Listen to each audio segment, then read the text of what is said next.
दुर्गा भवानी की बोलो, दुर्गा भवानी की बोलो, दुर्गा भवानी की।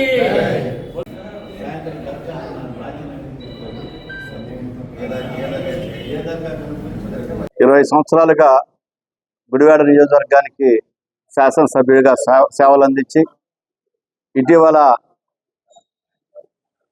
తీవ్రమైనటువంటి గుండెపోటుకి గురై ఈరోజు నయా బొంబాయిలోని ఏషియన్ ఇన్స్టిట్యూట్ ఆఫ్ హార్ట్ హాస్పిటల్లో డాక్టర్ రమాకాంత్ పాండా గారి ఆధ్వర్యంలో శస్త్రచికిత్స జరుగుతున్న సందర్భంలో శస్త్రచికిత్స విజయవంతం కావాలని, వారు పూర్ణాయుష్తో తిరిగి రావాలని ఈరోజు సర్వమత ప్రార్థనలు నిర్వహించడం జరుగుతుంది.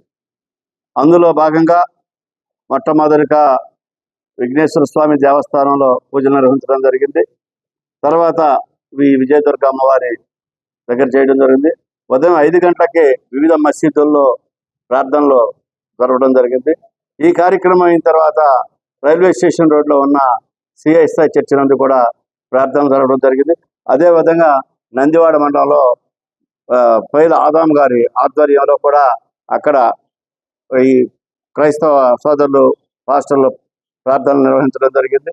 వారి సంపూర్ణ ఆరోగ్యంతో తిరిగి రావాలని, మరికొంతకాలం గుడివాడ నియోజకవర్గ ప్రజలకు వారి సేవలు అవసరం అని చెప్పి భావిస్తూ వారు సాయంత్రం 5 గంటలకి మల్లాయపాలెంలోని పాత మల్లాయపాలెంలో ఉన్నటువంటి దర్గాలో కూడా ప్రార్థనలు నిర్వహించబడతాయి. కాబట్టి ఆయన అభిమానులు వారి యొక్క శ్రేయస్సు కోరేవారు కూడా వచ్చి పాల్గొవచ్చు. ఈ కార్యక్రమం ఎటువంటి రాజకీయాలకి తావు లేకుండా నిర్వహించబడుతుంది. రాజకీయాలకు అతీతంగా వారి అభిమానులు ఎవరైనా రావచ్చు. మన సాంప్రదాయాల ప్రకారం ఏ వ్యక్తి అయినా అనారోగ్యంలో ఉన్నప్పుడు వారిని బాగుండాలని కోరుకోవడం మన సాంప్రదాయం. అందులో భాగంగా ఈ కార్యక్రమం నిర్వహించడం జరుగుతుంది. కాబట్టి ఎవరి మంది కూడా పాల్గొవచ్చు. కొడాలి వెంకటేశ్వరరావు గారు అనారోగ్యం కారణంగా ఆయన ఇవాళ వైద్యం జరుగుతుంది. ఆయన నిండు నూరేళ్లు చల్లగా ఉండాలని మా అందరి దేవుళ్ళకి మొక్కుకుంటూ ఆయన క్షేమంగా మన గుడివాడకి తిరిగి రావాలని కోరుకుంటున్నాము. అందరితో కూడా ప్రార్థించాలని మనస్ఫూర్తిగా కోరుకుంటున్నాం. ఈరోజు మా ప్రియతమ నాయకుడు కొడాలి నాని గారి అనారోగ్యంతో హాస్పిటల్లో ఉండగా మరి ఈరోజు బైపాస్ సర్జరీ జరుగుతుంది. మరి ఆ దేవదేవుళ్ళందరూ కూడా ఆయన్ని ఆశీర్వదించాలని, మరి మా కార్యకర్తలందరూ కూడా గుడివాడ నియోజకవర్గం కార్యకర్తలందరికీ ఆశీస్సులు కూడా ఆయనకు ఉండాలి. మరి ఆయన సల్లం దీవెన మా నియోజకవర్గం మీద మళ్ళీ రావాలని, ఆయన సంతోషంగా హాస్పిటల్ నుంచి బయటకు వచ్చి మరి అందరిని ఇక్కడ కలుసుకుని మరి అందరికీ చేదోడు వాదోడుగా ఉండాలని, ఆయన సంతోషంగా ఇంటికి రావాలని, ఆయన కుటుంబం ఎల్లవేళలా సంతోషంగా ఉండాలని మరి మనసారా కోరుకుంటూ, మరి ఇటువంటి నాయకుడిని మేము ఇంతవరకు ఎప్పుడు చూడాలి. మరి గత 20 సంవత్సరాలుగా ఎమ్మెల్యేగా చేస్తూ మరి ప్రజాసేవకి మరి నియోజకవర్గం అంతా కూడా 24 గంటలు అందుబాటులో ఉండి మరి అందరికీ మరి దాహం తీర్చిన మహానాయకుడు ఆయన. మరి 20 ఏళ్ళు దాహం తీర్చి నియోజకవర్గానికి అపర బహిరంగగా పేరుగాంచిన ఆయన మరి ఈరోజు మరి అస్వస్థ గురి అవటం మా అందరికి కూడా ఎంతో చింతిస్తున్నాం. మరి ఆ దేవదేవుళ్ళందరూ కూడా ఆయన చల్లనగా దీవించి సంతోషంగా మళ్ళీ గుడివాడలో అడుగు పెట్టాలని, ఆయన కుటుంబం అంతగా సంతోషంగా ఉండాలని మనసారా కోరుకుంటూ విరమిస్తున్నాం. ఈరోజు మన ప్రియతమ నాయకుడు గుడివాడ ముద్దుబిడ్డ కొడాలి నాని గారు అనారోగ్యంలో ఆసుపత్రి చేయడం ఈరోజు ఆయనకి సర్జరీ జరుగుతూ ఉంది. ఆయన బాగుండాలని, ఆయన జీవితాంతం 10 మందికి పనిచేసే వ్యక్తి కాబట్టి, ఆయన అవసరం మనకు చాలా ఉంది కాబట్టి, అలాంటి మహా వ్యక్తి ఆరోగ్యంగా తిరిగి గుడివాడ రావాలని చెప్పేసి మేము ఈరోజు విఘ్నేశ్వర స్వామి గుడిలో 108 కొబ్బరికాయలు కొట్టి పూజ చేసుకున్నాం. అలాగే అమ్మవారి దగ్గర, ఎందుకంటే విజయదుర్గమ్మనే నాని గారు అమ్మవారి భక్తులు, ఖచ్చితంగా ఆ ఆశీస్సులు నాన్నగారి మీద ఆయన కుటుంబం మీద ఉంటాయి. ఆయన మంచి ఆరోగ్యంతో తిరిగి వస్తాడు. వచ్చినాక ఇంకా మళ్ళీ ఇంకోసారి మళ్ళీ అమ్మవారి దగ్గర అందరి సమక్షంలో కార్యక్రమం చేసుకుంటాము. ఈ రోజు ఇంత పెద్ద ఎత్తున గుడివాడలో ఆయన ఎమ్మెల్యేలు చర్చిల్లో కానీ మసీదుల్లో కానీ గుళ్ళల్లో కానీ ప్రార్థన చేస్తూ ఆయన బాగా ఉండాలని చెప్పి ఆయన ఆరోగ్యంగా తీరాలని చెప్పి చేస్తా ఉంటే ఒక మనిషికి ఇంత బలం ఉందా, ఇంత అభిమానం ఉందా అని చెప్పి మాకే ఆశ్చర్యంగా ఉంది. కాబట్టి ఈ కార్యక్రమం వచ్చిన మీ అందరికీ కూడా, ఆయన అభిమానులందరికీ కూడా ఒక్కసారి మాత్రం అభినందన చేయండి. నాని గారు మళ్ళీ సుభిక్షంగా ఆయుర ఆరోగ్యాలతో తిరిగి గుడివాడ రావాలని చెప్పేసి మనస్ఫూర్తిగా కోరుకుంటున్నాం. జై గణేష, జై దుర్గా భవాని.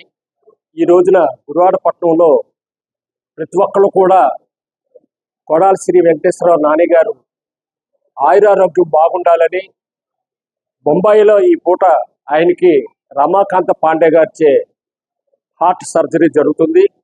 అందరం కూడా ఆ అమ్మవారు, ఆ వినాయకుడు, ఆ సర్వ దేవతలు, ఆ ప్రభువు, అన్ని దేవతలు కూడా ఆయనకి ఆయురారోగ్యాలు ఇవ్వాలని, గుడివాడలో ఎంతమంది నాయకులు వచ్చినా కూడా ఆయన గుడివాడకి దేవాలయాలకి అదేవిధంగా ఆ దేవాలయం ఈ దేవాలయం కాకుండా అభివృద్ధిలో కృషి చేశారు.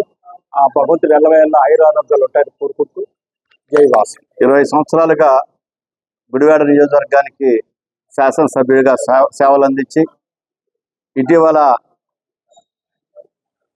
తీవ్రమైనటువంటి గుండెపోటుకి గురై ఈరోజు నయా బొంబాయిలోని ఏషియన్ ఇన్స్టిట్యూట్ ఆఫ్ హార్ట్ హాస్పిటల్లో డాక్టర్ రమాకాంత్ పాండా గారి ఆధ్వర్యంలో శస్త్రచికిత్స జరుగుతున్న సందర్భంలో శస్త్రచికిత్స విజయవంతం కావాలని, వారు పూర్ణాయుష్తో తిరిగి రావాలని ఈరోజు సర్వమత ప్రార్థనలు నిర్వహించడం జరుగుతుంది. అందులో భాగంగా మొట్టమొదటిగా విఘ్నేశ్వర స్వామి దేవస్థానంలో పూజలు నిర్వహించడం జరిగింది. తర్వాత విజయదుర్గ అమ్మవారి దగ్గర చేయడం జరిగింది. ఉదయం 5 గంటలకే వివిధ మసీదుల్లో ప్రార్థనలు జరగడం జరిగింది.